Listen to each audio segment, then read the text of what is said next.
So check this out. I used to think there was something wrong with me because I would get so frustrated and just angry watching other people succeed when I was in a place where I was feeling stuck. And I felt guilty. Like when I look at myself, I felt guilty that like I had what looked like everything I should want. The steady job, a great family, decent income, but there was this simmering rage that wouldn't go away. And a lot of individuals feel that. You may have felt that. You know, what I've learned since then is that my anger, it wasn't trying to derail me. You know, yours is not trying to do anything like to ruin you. You know, it's just trying to wake us up. It's pointing straight to the fact that we are living below our potential and ignoring the gifts that we're supposed to be sharing with the world, the gifts that only you can make the impact with, because you're the only person that has the combination of gifts that you have and experiences that you have. Now, here's the truth. When good people feel angry, especially if you feel angry all the time, it's not because you're trying to, it's not because you're ungrateful, right? Or have any sort of bad character. It's usually because the authentic gifts and values that you have, they are being overlooked, totally dismissed or stifled. And that rage that you could be feeling, that's your inner self fighting to break free from a life that just doesn't honor who you are. For years, I thought that my frustration meant I was failing at being the good person. You know, good dads aren't supposed to be resentful. Good employees aren't supposed to be mad at their situation. Good people, they're supposed to smile and be grateful and not rock the boat. But underneath all that, I was angry because something that mattered deeply to me was just being ignored. And so today we're going to talk about why you might be feeling angry, especially if you're feeling that way all the time. You know, what that hidden frustration might really be trying to tell you about your life and your gifts and maybe the changes that you could use to set yourself free. Now, of course, let me make sure that I say welcome, of course, to the Giver Method channel. My name is Jake. I'm glad you're able to be here. Here are a couple questions that might frame this up a little bit more and really start to drive it home if this connects with you, okay? Have you caught yourself snapping at the people you love over little things and you don't even know why? You know, or maybe you live with this constant low-level frustration, you're giving everything but getting nothing back while everyone else seems to be winning. Or maybe you're furious about feeling undervalued, about your ideas being ignored, about feeling trapped in circumstances that you didn't sign up for and don't know how to change them.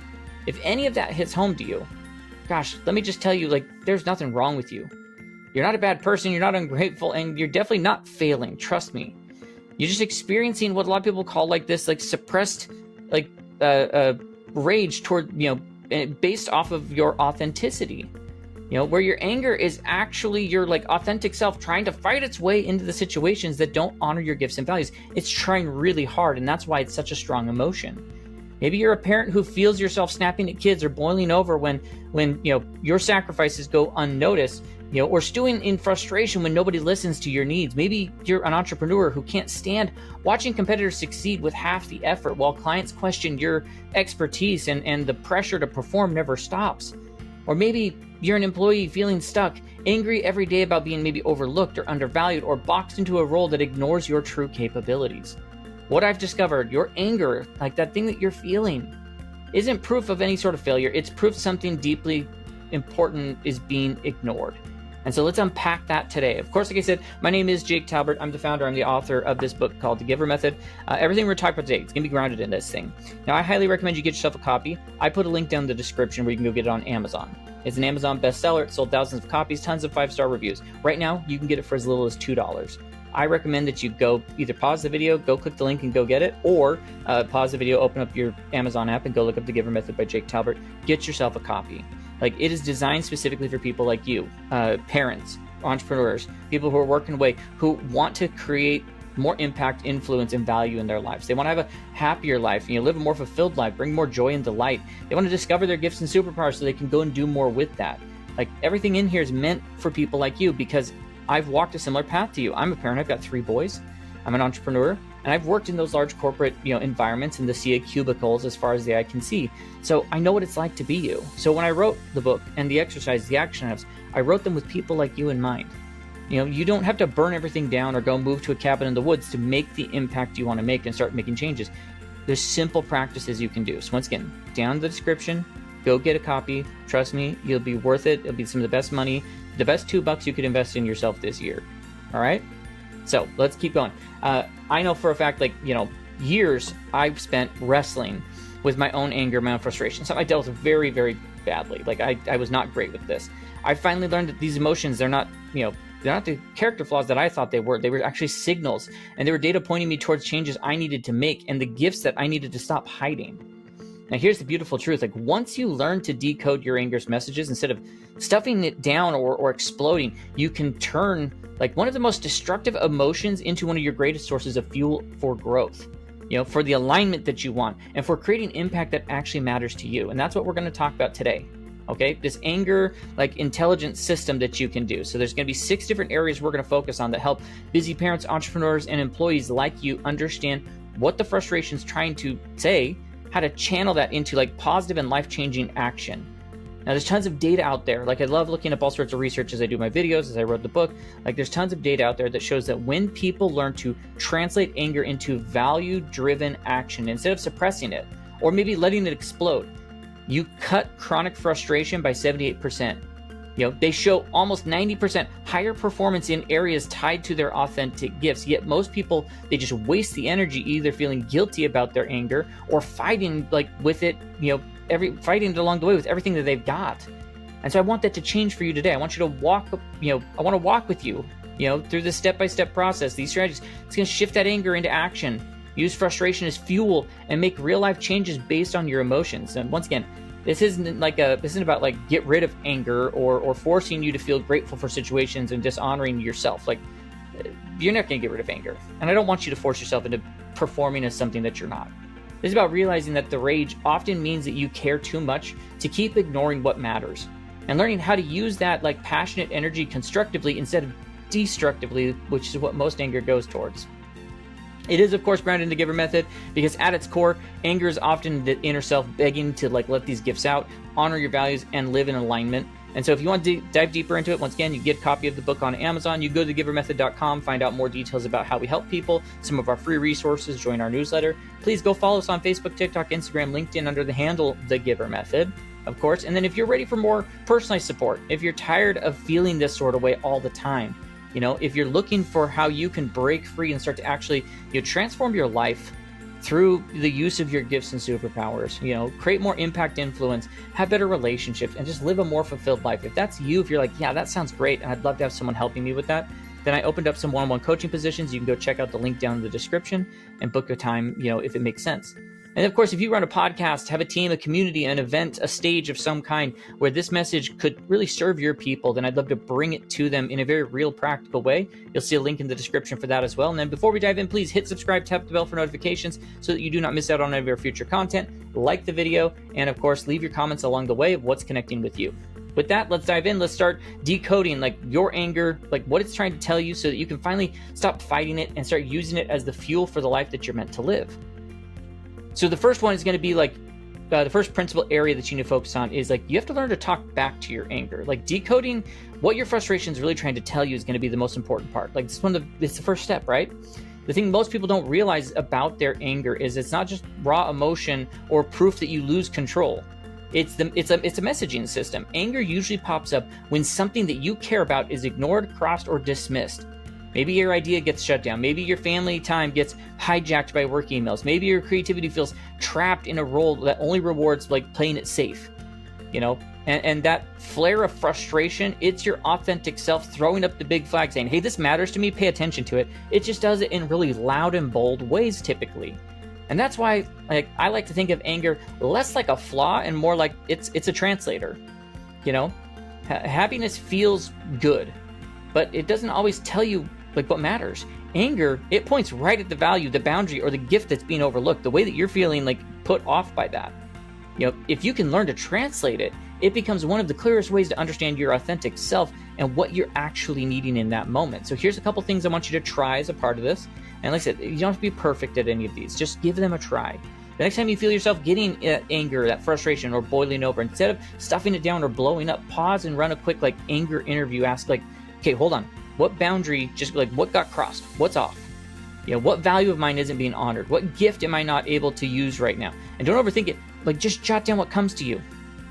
Put it on your phone or whatever. Like just get in that moment. And it's going to take a lot because you have to catch yourself before it goes too far. And then you maybe start keeping, like it's going to sound funny, maybe you keep an anger journal where you write down what your frustration was really about. Like, I wasn't mad about the dishes. I was mad about the time. My time wasn't being respected. I was mad that, I wasn't mad at my client. I was mad that my creativity was being totally boxed in. Over time, those notes will start showing you these patterns. You're going to see how your anger is consistently protecting you. Like, it's respecting, recognizing its connection, its freedom, like how it's showing those things. Here's the kicker. Once you spot those patterns, you know exactly where to focus your energy for change, because anger isn't that proof of something wrong. It's proof you care. People who can decode this sort of emotion instead of ignoring it, like, you just make better decisions. You feel more satisfied, like, with your lives. Like, busy parents, entrepreneurs, employees, this is huge, because instead of like drowning in the guilt of being angry, you can start treating it like data. Your anger isn't here to make you feel ashamed. It's here to show you what matters, like, so that you can start living it like within more alignment with it. Now that takes us into the second area. So we've got to decode it. Okay. Now, like, the second area is like let anger show you where to draw the line. You turn your frustration into boundaries that actually can stick. Most of the time, that simmering frustration you feel, like, it's not random. It's that internal alarm. Hey, something's off. Someone crossed the boundary line. The problem is most of us never learn how to set those lines in the first place. Like, we say we say yes to things when we should say no, right? We let work creep into family time. We accept being talked over, dismissed, or taken granted of because we don't want to rock the boat. Every time it happens, that quiet anger builds up until it spills over, and it usually spills over in the place you don't want it to spill over. If you're a parent who feels like everyone else's needs come before your own, an entrepreneur who feels drained by clients that don't respect your time, or an employee who feels undervalued no matter how hard you work, this is usually about boundaries. And not the kind that just push people away, but the kind that protect your time and your energy and your values so that you can show up the best as you can in any given moment. This is where anger can actually be your teacher. Instead of feeling guilty for blowing up or ashamed, like, for being difficult, right? Like, start asking, like, well, what boundary got crossed? What standard of mine isn't being honored? And the moment you see anger in this way, you stop treating it as an enemy. You're going to start treating it like a signal. And that's where, like, you can start to draw the line. So let's talk about how you do that. So the next time you feel yourself getting a little bit heated, maybe look, how do I map this? I'm going to anger map it. Like, what's being stepped on right now? My time, my energy, my respect, like, whatever. Write it down. Even if, like, your phone app, just make note of it. And then get clear. Like, what are your non-negotiables? Like, the situations that make you the most furious, like, they're not random. They reveal what you care about. Like, maybe it's respect, maybe it's being heard, maybe it's family time. Whatever it is, that's the stuff that you need to protect. And here's the hard part. You've got to communicate that out. Not in the middle of a blow up, but when it's calm and clear. Try phrases like, hey, I'm not available after 7 p.m. because that's my family time. Hey, I'd like to finish my thought before we move on. And, my perspective matters here. I want to make sure that we take it all perspectives in. Boundaries don't have to be aggressive to be firm. And then, of course, you can start to set proactive boundaries. Don't wait until you're furious to speak up. Set expectations ahead of time. Talk to your family, your boss, your clients during calm moments, about, like, what's going to help you bring your best. It's not about pushing people away. It's about giving a clear playbook of how to respect you, because, like, the most chronic anger isn't, about being the angry person, right? It's just, I'm living outside these boundaries, and these boundaries get stepped on, but I haven't put them out there. And then, like, the cycle repeats. People who set very clear boundaries, like, you're always going to experience less anger, and much healthier relationships. I mean, when you think about it, you stop letting, like, the resentment build. You actually create space for real respect and authentic connection. Your frustration, like, it isn't proof that, like, something is there, like ungratefulness, or things are too demanding. Like, it's just proof that you have standards for how you like to live and how you like to love and how you like to work. And the moment you start honoring those standards, your anger stops being destructive and starts becoming this reliable guide that you have. Now, the third area is, like, when your anger is really about your values, like letting your frustrations point you back to what matters most. Because people miss this. Some of our strongest bursts of anger don't come from, like, stress or inconvenience. They come from our values being stepped on. That fire you feel when something feels wrong. Like, what's your system protecting you, like, that's most sacred to you, right? This is, like, it's your value defense system. Instead of making you a bad person, it's actually, like, your authentic self refusing to compromise. And if you think about it, maybe you value authenticity, but your workplace rewards the politics and the pretending. Maybe you care deeply about excellence, but you're stuck in an environment where, people are cutting corners is the norm. Maybe you value deep connection, but you keep getting pulled to surface level conversations that leave you feeling completely empty. Like, these aren't just annoyances, right? They're attacks at who your core identity is. The anger is a way of saying, like, hey, this doesn't line up with who I am. That's why some situations make, like disproportionately are going to make you more furious or not. While others maybe look worse on paper, but don't rattle you at all. The intensity of your anger usually matches how central you feel violated to the value, like at, your authentic core. And once you realize this, you can stop shaming yourself for being too sensitive and start paying attention to how your anger is trying to defend you. And so map out these connections. Write down what are the top 5 values you have. Things like, it could be honesty, family, growth, creativity, whatever. There's all sorts of resources out there that help you come up with what the values could be. And then note, like, situations that trigger your biggest frustrations. 9 times out of 10, they're going to link to one of these right away. If you value respect, no wonder if you're being dismissed in a meeting, it makes your blood boil. If you value creativity, of course, being boxed into mindless busy work is going to drive you crazy. And then pay attention to, it's this idea of, they call it, I love the term righteous anger is what they call it. Now, this is anger that shows up not just for you, but on behalf of others. Maybe you can't stand dishonesty. Even when it doesn't affect you directly, or maybe injustice makes you boil over. Like, those are clues to your sacred values, the non-negotiables that, you're going to defend no matter what. And then you can put this into practice. Like, if your anger is telling you, that integrity matters, start making small choices that align with honesty. Even if nobody else is doing it. If anger is, pointing you towards, the disconnection in your family, create intentional moments of real connection this week. Before you take on a new commitment, ask yourself, will this situation, what I'm saying yes to, support my values, or will it trample on them? And that could really start to save you a whole bunch of frustration down the road. Because, your values, when you have value-based anger, it doesn't just fade away. If you ignore it, that's where it starts to turn into, cynicism or burnout or emotional, shutdown. This shows up in all sorts of ways. Your frustration isn't proof of anything wrong. It's just proof that, when you start honoring these values, your anger is going to defend you. You stop treating rage like a flaw, and it's something things start to shift for you a bit. And that's going to take us to our 4th area, when your anger is really about wasted potential. Turning frustration into fuel, that you're using your gifts. And one of the hardest angers that there is to carry is the kind that comes from knowing that you've got more inside you than you're getting to use on a day-to-day basis. This is your wasted potential, the wasted potential you have, and it's an anger that comes from that. It shows up when your natural gifts are just sitting on the sidelines while you're stuck doing things that don't light you up. Maybe you're a just total natural teacher who spends most of the day buried in paperwork. Or you're wildly creative, but your job rewards compliance. Or you love big picture strategy, but you keep getting boxed into execution-only tasks.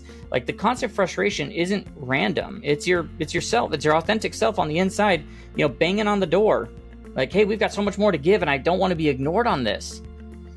So the key is that frustration, it's not evidence of anything off. It's evidence of your gifts that are maybe underdeveloped, underexpressed, or undervalued. And that anger is just pure energy that you could redirect into discovering and developing those gifts instead of staying stuck in that resentment. So here's a few things to try. Start with maybe what's that frustration gift inventory. The next time you feel that sort of anger bubbling in, what gift of mine is being blocked right now? What do I wish I could contribute to this situation that I'm not allowed to? Write it down. Don't judge it. Whether it's practical or not, just capture the feeling and then take that energy and redirect it into growth. If you're frustrated that nobody listens to you at work, spend your evenings sharpening your communication or your presentation skills. If your creativity just feels like it's being stifled, commit time on the weekend to create something just for you. Art, music, writing, building, whatever. The idea is simple. Don't waste emotional energy. Channel it into building the muscles around your gifts. You can also practice your stealth gift expression. Even if you're stuck in a role that doesn't officially value your gifts, sneak them in. If you're an encourager, be encouraging during team meetings. If you're a strategist, start shaping conversations towards bigger picture. Even if your title doesn't demand it, small expressions of your gifts remind you, and maybe the others around you, of the value that you can bring to the table. And if you're in a current environment that isn't ready to honor your abilities, then let's find outside validation. Use your gifts for service beyond your main role. Help a friend, with financial planning if that's what you're gifted at. volunteer on a creative project in your community. You know, sometimes the quickest way to prove that your gifts matter is to just use them where they'll be appreciated right now. And then like start thinking of like the future integration plan. Like ask yourself, like, how can I gradually bring more of my gifts into my main roles that I play? Not just your work role, but your home role and your relationship roles, whatever that may be. You know, maybe it's postponing a project and, you know, that uses, you know, until you can use your strengths more. Maybe it's adjusting your family routines to let your creativity shine, or even building a side, you know, thing that could eventually grow into something bigger. You know, suppressed gifts, they don't stay quiet. They just turn to frustration and resentment and a lot of times burnout. You know, it shows up in all sorts of ways. Like, this is proof that like your authentic self is ready to emerge when you just stop stuffing it down and you start channeling it into gift development. You're going to create more momentum and more energy, more opportunities that you never saw coming. That takes us to our fifth one, all right, which is turning your anger into the fuel for action. So we're going to redirect our frustrations to something that actually moves forward.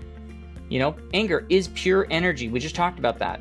You know, it can wreck things if it's unchecked, but if you learn to aim it in the right way, it becomes one of the most powerful tools and motivators that you're ever going to have. That surge you feel in your body, you know, that's your system. It's firing up. It's giving focus and drive. And the trick is making sure that it doesn't like come out sideways at the people you love, you know, or sit inside you until like it eats at you alive to the point of blow up. Instead, think of anger like as like it's a liability. You know, start looking to it as fuel, right? You know, like frustration, like whatever that may be. Like maybe you have frustration because you're feeling undervalued at work, right? Well, use that fire to sharpen your skills, or start, you know, positioning yourself for, you know, new opportunities that you actually deserve. If you're furious about your contributions at home going unnoticed, like channel it into clear boundary conversations, or into creating new family rhythms that show value. You know, anger becomes like we don't want it to become destructive. Like that's what happens when it like you're being reactive. But man, it can be transformative when you use it strategically. And so here's what I want you to do. I want you to start with this like anger energy like capture plan, I guess. Not a great way of calling it, but we'll just call it that. You know, don't wait until you're boiling it over. Have a list of things that you can go to, like when you want, like where you want to direct your energy to go. You know, it might be physical outlets like a workout or a walk while you think, you know, what needs to change. You know, maybe it's creative outlets. Maybe you start writing or painting or building something, you know, that gives your gift space to breathe. Or it could be tackling the very thing that you've been putting off, you know, that's been fueling your frustration in the first place. You know, there's also like I love the idea of people doing like breath work and such. And one of the ones I love is like this 3 breath redirect. When you feel anger, you know, starting to come, like pause, take 3 deep breaths. Each exhale, quietly say like release, you know, and then ask yourself, like, where do I want this energy to go? And don't overthink it. Like, just whatever the next immediate step is, go do it. You could be writing an email that you've been avoiding. It could be jotting down an action plan, or even just walking into a room and having a conversation like that you've been maybe circling around and waiting to have. It's going to be amazing when you just take those small steps. Another practice, like frustration fueled goal setting. Let your anger show you what needs to change. Mad about being overlooked? Maybe the goal is to increase your visibility. Speak up more. Ask for a project, you know, that highlights your gifts. If you're frustrated about your family dynamics, the goal might be to carve out intentional time that reflects the value that you like want to put on, you know, as a part of that. Use the energy from your anger to map the plan forward instead of venting about things. And then create like anger to action bridges. Like every time you hit a major frustration, like refuse to leave it ruminating. Ask yourself like, okay, what's one thing I could do right now that's going to move this forward, that's going to make it better? You know, it could be researching a solution, or setting a boundary, or asking, you know, making some sort of small environmental change that prevents the same violation from happening again. The point is, like, don't let anger sit, do something with it, right? You know, because anger is going to show up no matter what. We're humans, you know, but you get to decide whether it like burns the bridges or builds momentum. People who can channel their anger into really like direct and purposeful and authentic action, you're always going to hit goals faster. They're going to manage their stress better. They're going to build stronger relationships. You know, when you learn to aim your energy, it stops being something you fear and it becomes something that like one of the most reliable and like rewarding sources for forward motion that you have. Now, our 6th one is going to be like leading yourself with calm strength, like and how you use your like anger's wisdom without letting it run the show. You know, the truth is, like, the goal isn't to get rid of your anger in any sort of way. Like, it's not realistic. Honestly, like, it's not even the point. Like, you're not going to get rid of it. I don't want you to try it. Like, it's going to be there because we're human. The goal is to learn how to work, like, with it in a way that keeps you, like, steady, present, and effective in the roles that matter the most to you, whether you're leading your family, you're running a business, or you're just showing up at work with integrity. When you practice leading yourself with calm strength, you stop pretending anger doesn't exist and, like, you know, or letting it blow up, you know, into some sort of destructiveness. Instead, you learn to acknowledge it and take the wisdom from it. Channel that energy, you know, and put it towards the people that matter the most to you. Once again, it's not about being perfect in any way. It's about building habits and the system that lets you process frustration and communicate in a healthy way. Use it to, you know, fuel positive change instead of letting it, like, you know, corrode relationships. So start, like, with, like, transparent processing. Be willing to, like, appropriately name the frustration instead of bottling up. It might look like telling your kids, like, hey, I'm feeling frustrated right now because here's how, like, but here's how I'm handling it. You know, or saying to your team, like, yes, this is part of the process that, like, it frustrates me too, but here's how I think we could make it better. When people, like, see you naming anger while modeling healthy response, it gives them, like, very much permission to do the same. Think of, like, value-based expression, right? Instead of, like, making demands, like, root your communication in shared values. Swap out, like, I'm mad you don't appreciate me, to, like, hey, I really value the mutual appreciation that we have. I love to talk about how, like, we could bring more of that into our relationship. It's the same message, but it keeps the door open instead of slamming it shut in somebody's face. You know, you can practice anger-informed leadership. You know, let your frustration guide you to solutions to help everyone, not just yourself. Like, if it's inefficiencies at work that drive you crazy, maybe it's time to find a better system that lifts the whole team. Family dynamics feel draining. Like, what are the small rituals that can benefit everyone's well-being, not just your own sanity? And, like, build sustainable practices. Don't wait until you're in this crisis mode. Set aside time weekly or monthly to reflect on what's been frustrating you and ask, like, what's this telling me about me? Like, and that I need to change.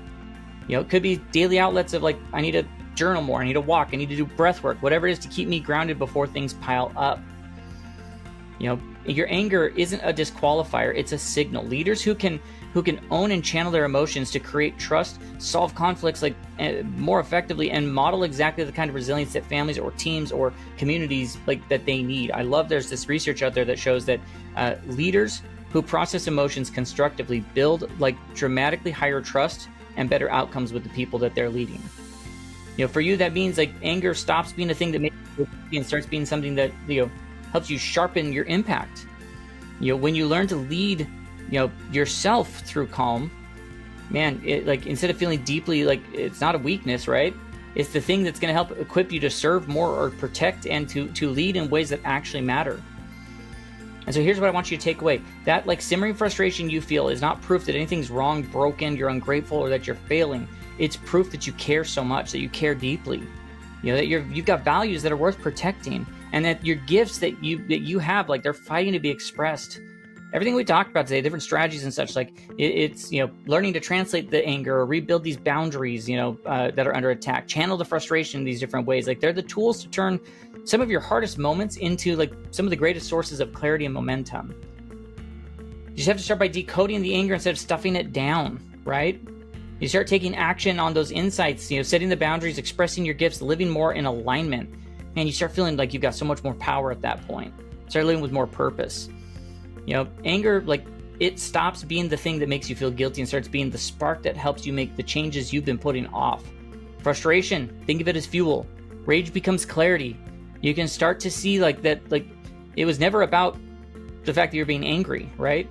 It was always about caring too much to settle for less than who you were meant to be. And so remember, your anger, like, it's not evidence of some sort of a weakness. It is evidence of your true passion. Your authentic self saying, hey, something matters here. It matters to you, so pay attention to it. And when you learn to work with it instead of against it, you can gain and like, build in this compass that helps point you back towards the life that you want to live. Now, if you, like, thought that this sort of a message, if it hits home to you, then that's where you're going to want to go online, get yourself a copy of the GIVER method. Everything we talked about, it's grounded in here. It's available on Amazon. The link is in the description. You know, like, it is a full framework for discovering your gifts, turning your frustration into meaningful impact. You know, and of course, if you're ready for that one-on-one attention, one-on-one support, I did open up a few coaching spots. You can check out the link down below about coaching, you know, get more details about that as well. Let's see, what else is there? Make sure that you, if you have a stage, podcast, event, whatever it may be, and you feel like this, like, we could bring this to them in a way, like this message into your audience that would be really impactful. And check out the link about speaking and podcasting. Of course, drop a comment. What was your biggest takeaway? I love hearing what lands for you. And of course, like the video, subscribe, hit the bell for notifications so you don't miss out on what I've got next. Because, like, here's the truth. Anger isn't proof that you're not good enough. It's proof that you care enough to not settle. And there's a version of you that you're trying to find, and they're waiting on the other side of learning to use that fire, not to destroy you, but to fuel you. And so with that, I'll just say thank you so much for taking the time, investing the time to watch the video, and spending that time with me today. Hopefully we'll catch you in one of our next ones. Have a great rest of your day.